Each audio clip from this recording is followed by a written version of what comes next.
में कचरा फेंकना भारी पड़ सकता है। मानसून के दौरान जल भराव और बाढ़ जैसी स्थिति रोकने के लिए नागपुर महानगर पालिका ने बड़ा फैसला लिया है। अब नदी नालों में गंदगी फैलाने वालों के खिलाफ सीधे एफआईआर दर्ज की जाएगी।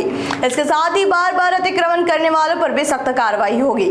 लक्ष्मीनगर और धर्मपेट जोन कार्यालय में हुई अहम बैठक में मटन मार्केट सहित सभी अवैध अतिक्रमण हटाने और संबंधित लोगों का सामान जब्त करने के निर्देश दिए गए हैं। वही शहर की सिविल लाइन चौक होने की समस्या दूर करने के लिए सभी 10 जोन में नई मशीनें उपलब्ध कराने का भी निर्णय लिया गया है। त्याच्यामध्ये काय आहे, पावसाळ्यापूर्वीचं जे प्री मॉन्सून क्लिनिंग होती नाल्यांची आणि नद्यांची ते आपली पूर्ण झालेली आहे।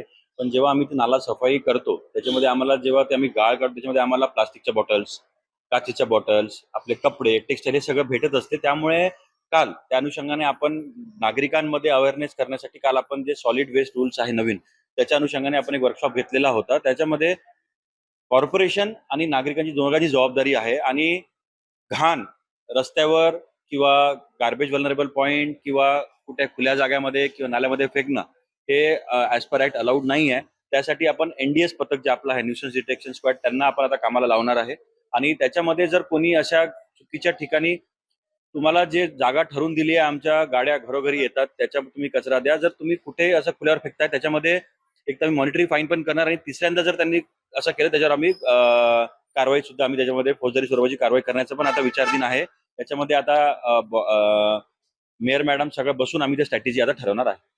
थँक्यू।